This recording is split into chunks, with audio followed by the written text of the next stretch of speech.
pas parce qu'il n'est pas capable de négocier. C'est pas parce qu'il n'est pas capable de comprendre les enjeux. Il comprend tout ça. Mais il y a mieux décréter. C'est dans sa nature. Il n'aime pas se négocier. Ça prend du temps. C'est compliqué. On doit discuter. C'est pas vrai qu'il y en a un qui va passer son temps à passer des lois et des décrets sur le dos des autres. Trop autoritaire. Il a tendance à faire ça, oui. Trop autoritaire. Ouais. Il dirait que je fais ça au nom de l'efficacité. Pas de niaisage. Comme en affaires, là. Ça marche pas. Envoie, bang, ça passe par là. Vous parlez par ça marche pas comme ça. Ça marche pas comme ça dans le secteur public. Vous parlez par médias interposés. S'il était devant vous, vous lui diriez quoi, M. Dubé? Je lui dirais ça, là. Je lui dirais exactement ça. M. Dubé, bonjour. Ça va? Ça va bien, vous? Ah, bon, ben, ça va très bien. Très, très bien. Vous savez que vous êtes assis exactement au même endroit que Lucien Bouchard la semaine dernière? Oui. Il n'a pas été tendre avec vous? Ben, écoutez, c'est pas la première fois que j'ai à négocier des choses avec Maître Bouchard. On a eu plusieurs dossiers ensemble. Vous vous souvenez, entre autres, la sortie des 6 premiers ministres sur la création de Santé Québec. Ouais. Plus récemment, on a négocié ensemble les services ambulanciers. Mais là, rien ne va plus. Dites-moi, vous êtes-vous reparlé depuis le feu d'artifice la semaine dernière? Ben, je l'ai croisé à une entrevue du matin. Okay. Du matin, on s'est croisés. Ah. Écoutez, je pense qu'il y a un discours public pour un, puis il y a vraiment ce qui se passe en coulisses. Puis Est-ce que ça vaut pour vous aussi? Ben, la même chose. On l'écoutait, là, il vous qualifie de décréteur. Tiens, j'ai inventé un mot. Ouais. Vous êtes un décréteur autoritaire.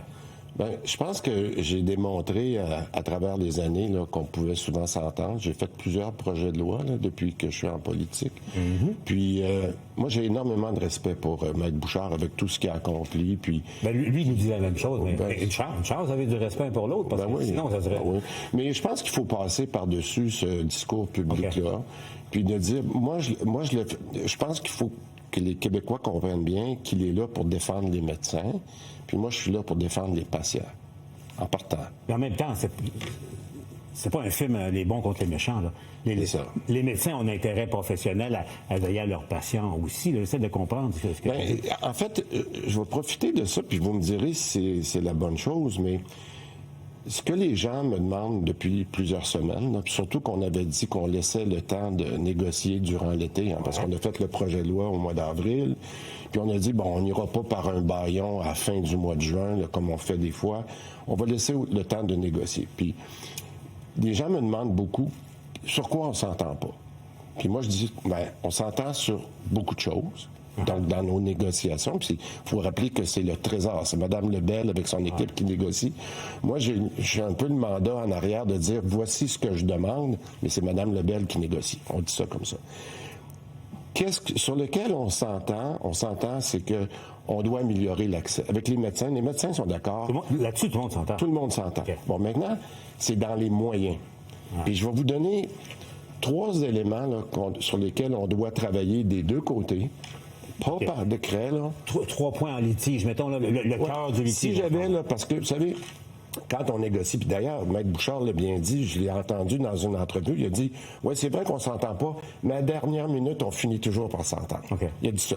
Est-ce qu'il y a encore une chance que vous, dans votre esprit, là, est-ce qu'il y a encore une piste d'atterrissage? Ah ben oui. Il y a encore moyen de s'entendre. Ben oui, puis je vais essayer de l'expliquer pour que les gens comprennent bien sur quoi on s'entend pas, parce qu'il y a beaucoup de choses qu'on s'entend. Bon. Si je pense aux médecins, les omnis, qu'on appelle nos médecins de famille, on s'entend sur qu'il faut changer la rémunération. Ça veut dire quoi? La simplifier. Ça fait longtemps qu'on demande, que les médecins nous demandent de simplifier la rémunération. Ça, on est d'accord avec ça. Moins d'actes, moins de paperasse, etc., on s'entend là-dessus. Par contre, un peu comme les spécialistes, puis ça m'amène mon deuxième point, c'est qu'on ne s'entend pas sur le fait qu'il devrait y avoir des cibles pour qu'on s'entende sur des résultats. Mais en même temps, soyons subtils, on s'entend, les deux, ça en prend des cibles. Tous les deux me disent, on est d'accord avec des cibles. Bon. Par contre, la grande différence sur ce deuxième point-là, c'est d'être capable de dire, est-ce que ces cibles-là sont prises à l'intérieur de la rémunération actuelle, le 3 puis le 5 milliards, ou les médecins, ce qu'ils nous demandent, c'est plus d'argent pour atteindre des cibles. Fait que là, c'est sûr, là-dessus, on s'entend pas. Fait que si on trouvait le compromis sur ce point-là, déjà, on se rapprocherait beaucoup. Le troisième point, et là, ça devient un peu délicat, c'est que les médecins nous disent, écoutez, Nous, là, c'est pas au gouvernement à décider si je dois prendre telle ou telle clientèle en charge. Oh, là c'est là qu'on a un problème. Parce que les médecins disent, moi, je dois choisir ma clientèle, alors que je me dis, moi, une des choses qui est inacceptable, c'est que j'ai 200 000 personnes qui ont des maladies chroniques qui sont pas pris en charge. Les médecins choisissent, priorisent des clients plus payants. Puis, parlons-nous franchement, c'est un peu ça? Je dirais pas plus payants, mais ce qu'on leur demande, c'est de dire, regardez, est-ce qu'on peut travailler, puis on a mal parti les négos. On a dit, vous devez travailler plus fort. Puis ça, je n'ai pris la responsabilité. Mais remarquez, Lucien Bouchard a déjà dit ça à une autre époque. Et c'est pour ça que je dis, des fois, le discours public... Changer le ton, OK. Changer le ton. Êtes-vous prêt, vous, à changer le ton? J'ai changé le ton. Je ne sais pas si ça paraît, non, mais j'ai changé. Oui, c'est ça, oui. On n'a pas de Christian Dubé qui était, j'allais dire, avec la hache de guerre dans les mains. J'en ai rencontré beaucoup de médecins cet été qui m'ont dit, M. Dubé, là, je suis allé un peu partout dans des GMF, ils m'ont dit, on peut-tu changer le ton puis arrêter de faire de la déni... J'ai dit oui. Acte de contrition. On baisse le ton. Prenons les choses une à une, M. Dubé, pourquoi on comprenne comme il faut. La question de la rémunération, la rémunération additionnelle que les médecins veulent pour la prise en charge. Moi, je vais clarifier quelque chose. Maître Bouchard disait la semaine dernière, les médecins spécialistes québécois sont moins payés que la moyenne canadienne. Il se basait sur une étude de l'ICIS. Vous basez sur les hautes études commerciales, c'est ce que je comprends. Donc, d'ici, c'est pas bon? C'est pas bon? Je ne dis pas que c'est pas bon. C'est que, vous savez, des chiffres, on peut faire dire à peu près n'importe quoi. Moi, je pense qu'il faut être capable de voir. Puis, l'étude des HEC qui a été faite par des gens très compétents montre une augmentation phénoménale du salaire des médecins. C'est dur de s'y retrouver là, pour les gens qui nous écoutent, mais une étude contredit l'autre. Mais c'est vrai qu'ils n'ont pas touché une scène d'augmentation depuis 10 ans? Assez. Non, c'est pas vrai. C'est pas vrai qu'il y a eu des augmentations énormes. L'enjeu qui est très simple, c'est que puis les HEC arrivent à cette conclusion-là. Ça a tellement augmenté que maintenant, ils travaillent moins pour le même résultat. Comprenez-vous? Ça fait partie du problème. Ça fait partie du problème. Oui, je comprends. Alors... Travailler à temps partiel, dans le cas des omnis, mais là, on va se concentrer sur les spécialistes. C'est tellement payant que, au fond, tu as une belle vie, puis tu travailles... Les primes. Parlez pas donc des primes. On a appris ça, que les médecins spécialistes veulent ou touchent une prime pour travailler les fins de semaine. Bon. C'est vrai, ça? C'est combien, la prime? Les primes peuvent varier de 20, 30 à 40 de plus que le... Pour les fins de semaine. Pour les fins de semaine. Je veux juste dire, il n'y a pas d'enjeu à avoir des salaires différents quand vous faites des heures défavorables. D'ailleurs, à la dernière convention avec les infirmières, on a clarifié ça. Donc, pour vous, c'est pas un enjeu, ça? L'enjeu, c'est de toujours en demander plus à chaque fois qu'on veut faire quelque chose. Il y a un élément. Je veux juste dire, le troisième point où on ne se reconnaît pas, c'est qu'ils disent, vous avez le droit de tout changer. Vous avez entendu ça, là. Ils disent, ce qu'on n'est pas à l'aise, c'est que votre projet de loi vient imposer des choses. Puis je veux juste que les Québécois comprennent que pour les deux premiers principes que je vous ai dit tantôt, de changer la rémunération puis des cibles, c'est ça qu'on a besoin de mettre dans le projet de loi. Mais bon, les primes de fin de semaine, c'est une chose. Moi, il y a une chose qui m'a fatigué quand j'ai appris la semaine dernière que les spécialistes recevaient une prime pour faire un signalement à la DPJ. Trouvez-vous ça normal, ou? Non. Est-ce que ça va arrêter, ça? Bien, écoutez, ce qu'on demande, puis je veux juste le redire, si les spécialistes ont une enveloppe de 5 milliards, c'est beaucoup d'argent là, pour 10 000 spécialistes. C'est ce qui fait que la moyenne est à peu près à 500 000 par médecin. Ce qu'on dit, c'est qu'on peut-tu faire toutes les conditions. Si c'est la bonne chose d'avoir une prime de fin de semaine, OK, mais mettons-le dans le 5 milliards. Venez pas nous en demander encore plus. Eux, ils en veulent plus. C'est parce que... Est-ce qu'ils peuvent en avoir plus? Dans le fond, j'ai l'impression qu'on est au cœur du problème. C'est pour ça, tantôt, je vous ai dit, ça, la question des cibles, ça se prend-tu à l'intérieur de l'enveloppe ou à l'extérieur? Moi, je crois que la journée qu'on va avoir convenu avec Maître Bouchard et le négociateur pour les médecins, qu'il est normal qu'à ce genre de rémunération-là, les cibles devraient être incluses, puis qu'on les convienne ensemble. Moi, j'ai toujours dit que les principes vont rester dans le projet de loi, mais la négociation sur les dollars, elle est possible. C'est ma question, au fond. Qu'est-ce qui est le plus important? Est-ce que c'est passer votre projet de loi, parce que c'est le projet de loi du B, votre poids politique est là-dedans. Qu'est-ce qui est le plus important? Passer à tout prix le projet de loi ou arriver aux objectifs? Bien, moi, je vous dirais que c'est d'arriver aux objectifs, mais je répète que ça fait une 50aine d'années que c'est toujours négocié à la pièce. Ouais. Je pense qu'il faut établir les 2 principes que je viens de vous dire. Et ça, pour moi, j'y tiens absolument, parce qu'on va arrêter de toujours avoir besoin de primes quand il y a quelque chose qui change. Puis ça, j'ai dit que je ne changerais pas d'idée là-dessus. Il y a de l'argent qui se perd dans le réseau. On me racontait, entre autres, les patients qui ne se présentent pas dans des rendez-vous. Il paraît qu'il y en a pas mal. Le chiffre varie. Je ne sais pas si vous l'avez, le chiffre. Moi, on dit parfois de 20-25% des... Ça dépend des spécialités puis tout ça. Ça, c'est du temps d'un spécialiste qui n'est pas consacré à soigner des patients. Puis on me dit que c'est difficile parce que la technologie n'est pas là. Moi, j'ai un dentiste, là, je reçois 3, elle est privée, évidemment, mais je reçois 3 messages, puis je dois confirmer, puis je me fais chicaner d'aplomb si vous n'êtes pas là. Mais un médecin spécialiste qui gagne 3, 4, 5 fois plus cher, la technologie n'est pas là. Ça Puis, pas les spécialistes comme les... Moi, j'ai dit que j'étais d'accord avec le principe du no-show. C'est ça qu'on appelle la personne qui ne se présente pas à son rendez-vous. Il faut trouver une solution. Ça doit faire partie des négos qu'on trouve. La situation est spéciale en ce moment. On est de quoi? À 2 semaines, 3 semaines d'un remaniement ministériel. Vous êtes au cœur d'une des questions les plus délicates, historiques d'ailleurs, mais délicates en ce moment. Nous, on prend tous pour acquis, ou à peu près, que vous allez rester à la santé. Allez-vous rester à la santé? Bien, je l'espère.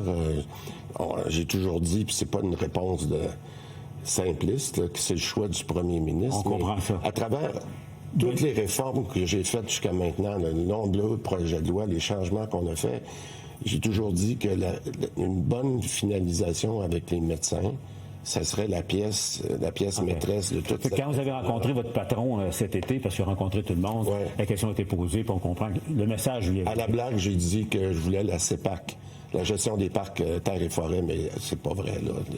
Je suis tellement content du travail qu'on a fait, mais aussi... Et vous voulez le terminer, c'est ce que je veux comprends. le terminer. Et vous l'avez dit à votre patron. Clairement. Avez-vous pris votre décision sur... Enfin, je pense que oui.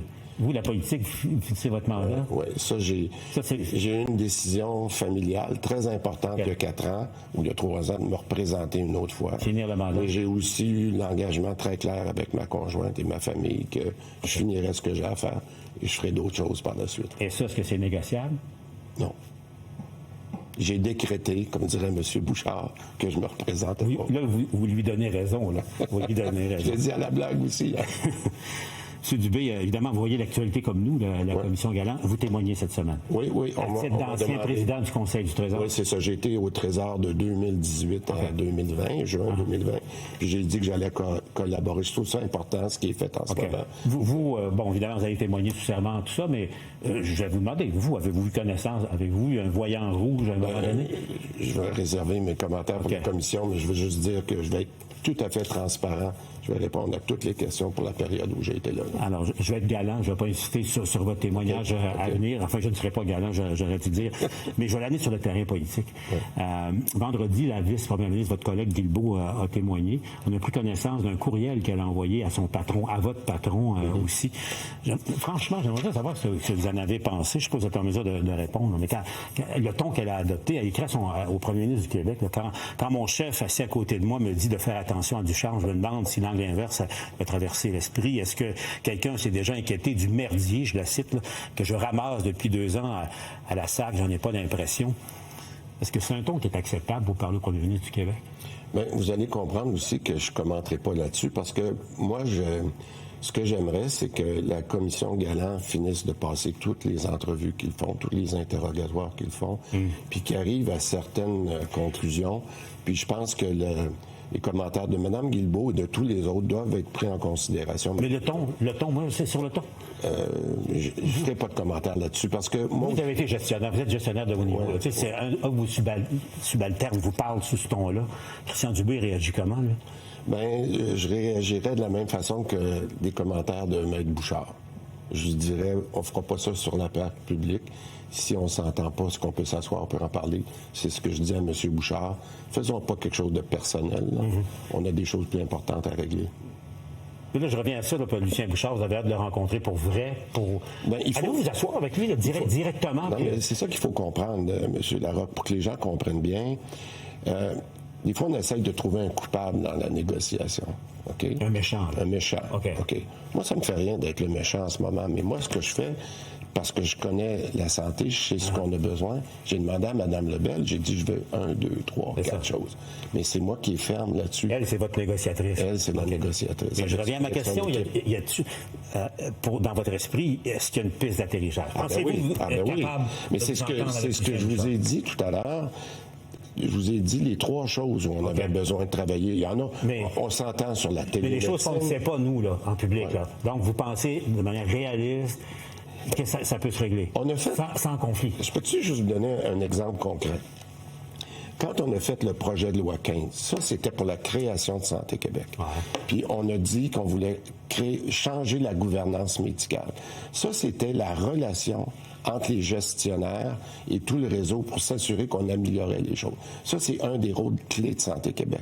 Mais là, on est en train de vouloir faire la même chose avec les médecins. Okay. Régler... Gérer le changement. Ça, vous aimez ça, gérer le changement. Mais créer le chaos... Créer le chaos, ça ne fait pas avancer le changement. Là. Moi, je référerais plus à une résistance au changement qu'on voit dans tous les grands projets. Mais M. Bouchard m'a dit ici, à cette table, à votre chaise, que ça va mettre en cause la stabilité sociale du Québec. Ce sont ces mots. On a déjà dit la même chose dans bien des dossiers de changement, puis c'est pas arrivé. Vous ne croyez pas? Moi, je crois pas ça. Moi, je crois que c'est une négociation très difficile. Ce que je m'attends de professionnels comme les médecins, puis j'en connais plusieurs, c'est de dire on peut s'asseoir, laisser tomber la poussière un peu et de trouver des solutions. On les a mis les solutions sur la table, mais moi, je m'attends à des contre-propositions. OK. De le message est lancé. Mais là, voilà. J'ai l'impression de vous voir avec une main tendue. Là. Aujourd'hui, c'est ce que vous faites? Oui, c'est ce que j'ai fait, puis c'est pour ça qu'on dit qu'on changeait de ton. Puis j'attends des contre-propositions, puis est-ce qu'on est comme ça ou comme ça? Puis là, dans les prochaines semaines, j'aimerais ça qu'on puisse trouver des... Ils appellent ça des voies de passage. Des voies de passage. Trouver des voies de passage. Avant de se laisser, vous avez parlé de Santé Québec. Êtes-vous content, vous, de somme toute? Moi, j'entends toutes sortes de choses sur Santé Québec, que le courant passe mal entre Mme Biron et Mme Germain. C'est vrai, ça? Non, au contraire. Au contraire, moi, je les rencontre régulièrement. Est-ce qu'il y a eu des choses qu'on aurait pu faire différemment depuis la création? Oui. Au moment où on est, là? Oui. Oui, puis vous êtes content? Puis il va y avoir encore d'autres changements. Mais encore une fois, là, on vient de nommer, puis je vais faire le lien avec les médecins. On vient de nommer un nouveau médecin qui va s'occuper de toute la partie clinique de Santé Québec. À voir avec moi, c'est pas un détail, là. C'est pas un détail. Alors, comment je dis de mieux travailler entre Mme Poupard, donc toute la gestion, et l'aspect clinique avec le docteur Lantin, c'est exactement ce qu'il faut faire. Avec le Top Gun, enfin, le Top Gun, je ne vais pas le personnaliser, mais le Top Gun, le F-18 du Top Gun, il ne va pas très, très bien. Vous êtes d'accord avec ça? Bien, il a fallu faire des ajustements au F-18. Puis on est en train d'en faire. Et la question des médecins est très importante dans cette configuration-là de Santé Québec. Avant de se laisser, M. Dubé, donc vous ne serez pas candidat à la prochaine élection. Moi, j'ai 2 questions à vous poser. Devenir premier ministre du Québec, ça ne vous a jamais traversé l'esprit si jamais le poste devenait disponible à un moment donné? Non. Ça vous tente pas? Non. Pourquoi? Non, parce que moi, écoutez, j'ai été une trentaine d'années dans le privé. Puis j'avais dit, je vais faire une dizaine d'années dans le public pour faire les changements que je pense qui sont importants. Il me reste 1 an. Je vais profiter au maximum de cette année-là. Puis, est-ce que je ferai d'autres choses par la suite? Sûrement. Mais pas dans le même rôle que je fais comme me présenter comme député, etc. Non. Je vais faire d'autres choses. Je ne ferai pas l'erreur de vous demander en terminant ce que vous allez faire après la politique. Je vais simplement vous demander qu'est-ce que vous avez le goût de faire après la politique. Ben, j'aimerais beaucoup ça enseigner. J'ai toujours dit qu'enseigner pour moi, je l'ai dit humblement, de ce que j'ai appris. Puis je trouve que ça pourrait être quelque chose qui m'intéresserait, mais je ne suis pas encore rendu là. Enseigner aux facultés de médecine, pourquoi pas? Entre autres. C'est vrai. Merci d'avoir été avec nous. Merci, M. Larocque. Merci beaucoup.